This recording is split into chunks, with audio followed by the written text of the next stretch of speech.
கோபுரம் டிவி நேயர்களுக்கு இனிய வணக்கம். இன்று பிறந்தநாள் காணும் மற்றும் மணநாள் காணும் அத்துணை சகோதர சகோதரிகளுக்கும் எங்களது இனிய வாழ்த்துக்கள். பாபாவின் ஆசிகளோடு பல்லாண்டு காலம் நீங்கள் எல்லா வளங்களும் செல்வங்களும் பெற்று நலமுடன் வாழ வாழ்த்துகிறோம். பாபா அழைக்கிறார். அவரின் பொன்மொழிகளை கேட்பதற்காக, நம் பிரச்சனைகளை தீர்த்து வைக்கும் அற்புதமான கூட்டு பிரார்த்தனை செய்வதற்காக, மேலும் மனம் ஒருநிலைப்படவும் மனம் அமைதி பெறவும் அற்புதமான தியானம் செய்யவும் பாபா அழைக்கிறார். பாபா நம் கரங்களை பிடித்து அழைத்துச் சென்று அற்புதம் நிகழ்த்தவிருக்கிறார். வாருங்கள், பாபாவின் பொன்மொழிகளை தரிசனம் செய்வோம். அன்பு குழந்தையே, உன்னை விட்டு சென்றவர்களை நினைத்து ஒருபோதும் வருத்தப்படாதே. அதற்கு பதில் அவர்களுக்கு நன்றி கூறு. அவர்கள் உன்னை விட்டு செல்லவில்லை என்றால் நீ யார் என்பதை அறிந்து கொண்டிருக்க மாட்டாய். யாரை நீ நல்லவர்கள் என்று நினைத்தாயோ அவர்களை உனக்கு துரோகம் செய்து விட்டார்களே என்று வருத்தப்படாதே. நீ செய்த மிகப்பெரிய தவறு எது தெரியுமா? நல்லவர்களை விட்டுவிட்டு தீயவர்களை நம்பியதுதான். வாழ்வில் நீ எதையெல்லாம் நிரந்தரம் என்று நினைத்தாயோ அவையெல்லாம் நிதர்சனம் இல்லாத பொய்கள் என்பதை புரிந்து கொள். உன்னை விட்டு சென்றவர்களால் உனக்கு ஒரு நன்மையும் இல்லை என்பதை உணர்ந்து கொள். உன் வெகுளித்தனத்தையும் அப்பாவி குணத்தையும் பார்த்து உன்னை நம்ப வைத்து ஏமாற்றி இருக்கிறார்கள். ஆனாலும் இன்னும் நீ அவர்களுக்காக வருந்துவதை பார்க்கும் பொழுது உன் அறியாமையை நினைத்து வருந்துகிறேன். போனது போகட்டும். இனி உன்னை நான் அப்படி விடமாட்டேன். யாராவது உன்னை ஒதுக்கி வைத்தால் கவலைப்படாதே. உன்னை எவ்வளவு தூரத்தில் வைக்கிறார்களோ அவ்வளவு தூரத்தில் வாழக் கற்றுக்கொள். அதனால் ஒரு நஷ்டமும் இல்லை. உன்னோடு நான் இருக்கிறேன். தர்மத்தின் வாழ்வுதனை சூது கவ்வும். இறுதியில் தர்மமே வெல்லும். கவலைப்படாதே. உன்னுடன் நான் எப்போதும் இருப்பேன். உன் அப்பா சாயப்பா இருக்கிறேன். எதற்கும் கலங்காதே. ஓம் சாய்ராம். பாபாவின் அற்புதமான பொன்மொழிகளை தரிசனம் செய்தோம். அடுத்த நிகழ்வு கூட்டு பிரார்த்தனை. நம் மனநலன் சார்ந்த பிரச்சனைகளுக்காகவும் உடல் நலன் சார்ந்த பிரச்சனைகளுக்காகவும் மற்றும் நம் அனைத்து விதமான பிரச்சனைகளுக்காகவும் சாய்நாதரிடம் கூட்டு பிரார்த்தனை செய்வோம். வாருங்கள், இந்த அற்புதமான கூட்டு பிரார்த்தனையை செய்வோம். பிரார்த்தனாஷ்டகம். 8 பிரார்த்தனைகள். சாந்தமான மனம் கொண்ட சாயிநாதரே, அறிவின் சிகரமே, அன்புள்ளம் கொண்டவரே, கருணை கடலே, உண்மையின் இருப்பிடமே, மாயை என்னும் இருளை அகற்றுபவரே, ஜாதி மத பேதங்களுக்கு அப்பாற்பட்டவரே, எங்களின் புரிந்து கொள்ளும் திறமைக்கு அப்பாற்பட்டவரே, அன்பின் இருப்பிடமே, ஷீரடி வாழ் இறைவனே, என்னை காப்பாற்றும், என்னை காப்பாற்றும். ஞான சூரியனே, ஞானத்தை வழங்குபவரே, பக்தர்களின் மனங்களில் உலவிடும் பரமஹம்சரே, அனைத்து நன்மைகளுக்கும் காரணமானவரே, தங்களை சரணடைந்தவரை காப்பவரே, படைக்கும் தொழில் புரியும் பிரம்மாவும் காக்கும் கடவுளான விஷ்ணுவும் நீங்களே. 3 உலகங்களையும் யுகங்கள் முடிவில் தன்னுள் ஐக்கியமாக்கிக் கொள்ளும் ருத்திரனும் தாங்களே. நீங்கள் இல்லாத இடம் இந்த பூமியில் ஏது? எல்லாம் அறிந்த இறைவன் நீங்கள். எங்கள் எல்லோரின் இதயங்களிலும் வசிப்பவரும் நீங்களே. எனது எல்லா குற்றங்களையும் மன்னிக்க வேண்டும் என்று வேண்டி கேட்டுக்கொள்ளுகின்றேன். அலை அலையாய் தொடர்ந்து வரும் சந்தேகங்களையும் மனமயக்கங்களையும் போக்குவீராக. நீங்கள் கோமாதா, நான் பிறந்த இளங்கன்று. நீங்கள் சந்திரன், நான் சந்திரகாந்த கல். தங்கள் பாதங்கள் கங்கை நதி. பணிவுடன் இந்த தாசன் உங்கள் பாதங்களில் தலை வணங்குகிறேன். உங்கள் கைகளை என் தலைமீது வைத்து ஆசை கூறுங்கள். என் கவலைகளும் துன்பங்களும் பறந்தோடட்டும். இந்த கணு தங்களின் தாசன். இந்த 8 துதிகளையும் கூறி நான் உங்களை சாஷ்டாங்கமாக நமஸ்கரிக்கின்றேன். எனது பாவங்கள், துன்பங்கள் மற்றும் ஏழ்மை நிலை இவை யாவும் உடனடியாக விலகி ஓடட்டும். ஓம் சாய்ராம். ஓம் சாய்ராம். ஓம் சாய்ராம். அற்புதமாக கூட்டு பிரார்த்தனை செய்தோம். பாபா நம்முடைய கோரிக்கையை ஏற்று நிச்சயமாக நமக்கு அற்புதங்களை செய்வார் என்பது சத்தியம். இனி கண்களை மூடி பாபாவை மனதில் நிறுத்தி பாபாவின் அற்புதமான சக்தி வாய்ந்த மந்திரத்தை அனுபவிப்போம். ஓம் ஷிரடி வாசாய வித்மஹே சச்சிதானந்தாய தீமஹி தன்னோ சாயி பிரச்சோதயாத். ஓம் ஷிரடி வாசாய வித்மஹே சச்சிதானந்தாய தீமஹி தன்னோ சாயி பிரச்சோதயாத். ஓம் ஷிரடி வாசாய வித்மஹே சச்சிதானந்தாய தீமஹி தன்னோ சாயி பிரச்சோதயாத். ஓம் ஷிரடி வாசாய வித்மஹே சச்சிதானந்தாய தீமஹி தன்னோ சாயி பிரச்சோதயாத். ஓம் ஷிரடி வாசாய வித்மஹே சச்சிதானந்தாய தீமஹி தன்னோ சாயி பிரச்சோதயாத். ஓம் ஷிரடி வாசாய வித்மஹே சச்சிதானந்தாய தீமஹி தன்னோ சாயி பிரச்சோதயாத். ஓம் ஷிரடி வாசாய வித்மஹே சச்சிதானந்தாய தீமஹி தன்னோ சாயி பிரச்சோதயாத். ஓம் ஷிரடி வாசாய வித்மஹே சச்சிதானந்தாய தீமஹி தன்னோ சாயி பிரச்சோதயாத்.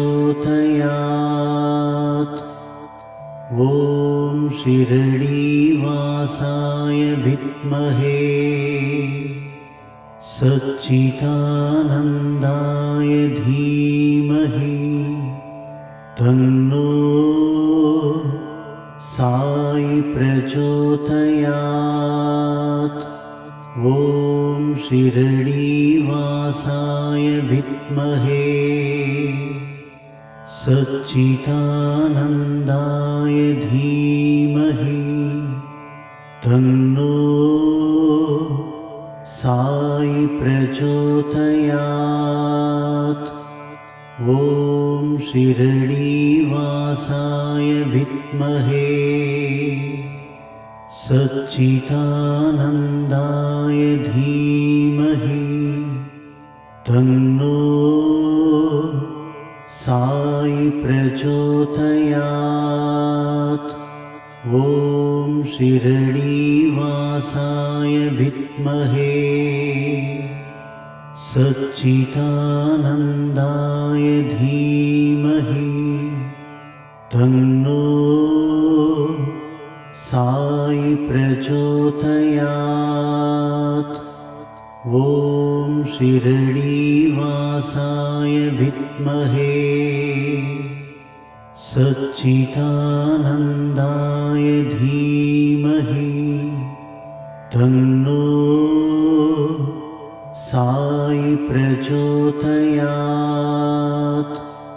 ஓம் ஷிரடி வாசாய வித்மஹே சச்சிதானந்தாய தீமஹி தன்னோ साई प्रचोदयात्। ॐ शिरडीवासाय विद्महे सच्चिदानन्दाय धीमहि तन्नो साई प्रचोदयात्। ॐ शिरडीवासाय विद्महे सच्चिदानन्दाय धीमहि तन्नो साई प्रचोदयात्। ॐ शिरडीवासाय विद्महे सच्चिदानन्दाय धीमहि तन्नो साई प्रचोदयात्। ॐ शिरडीवासाय विद्महे सच्चिदानन्दाय धीमहि तन्नो साई प्रचोदयात्। ॐ शिरडीवासाय विद्महे सच्चिदानन्दाय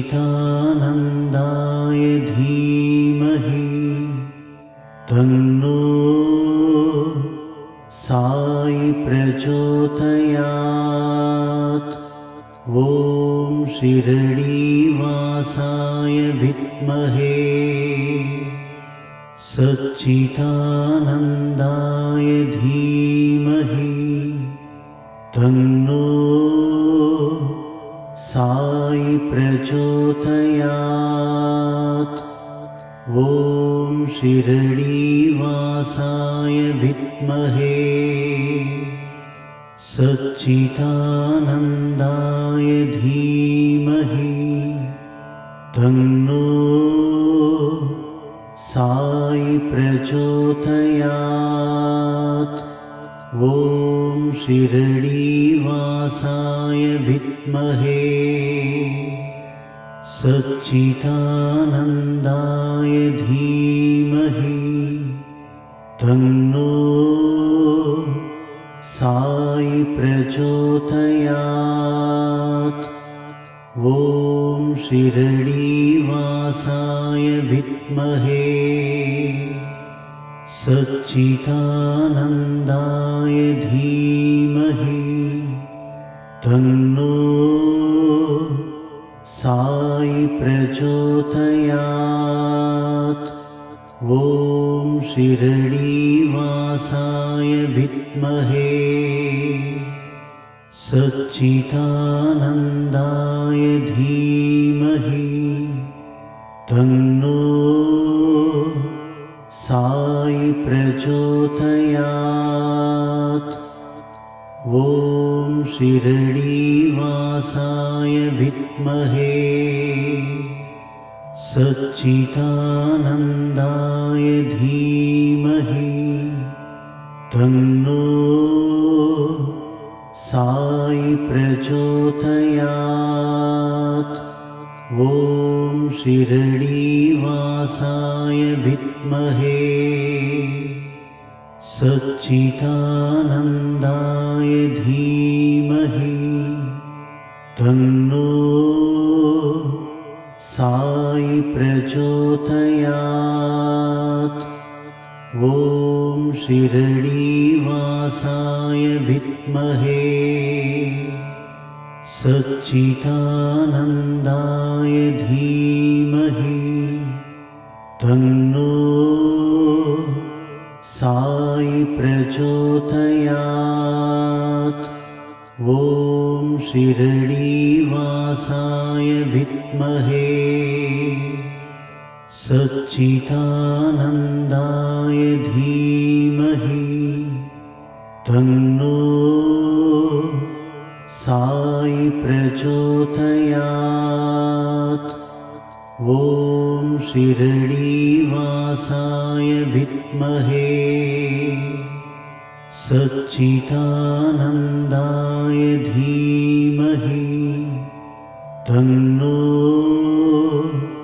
साई प्रचोदयात्। ॐ शिरडीवासाय विद्महे सच्चिदानन्दाय धीमहि तन्नो साई प्रचोदयात्।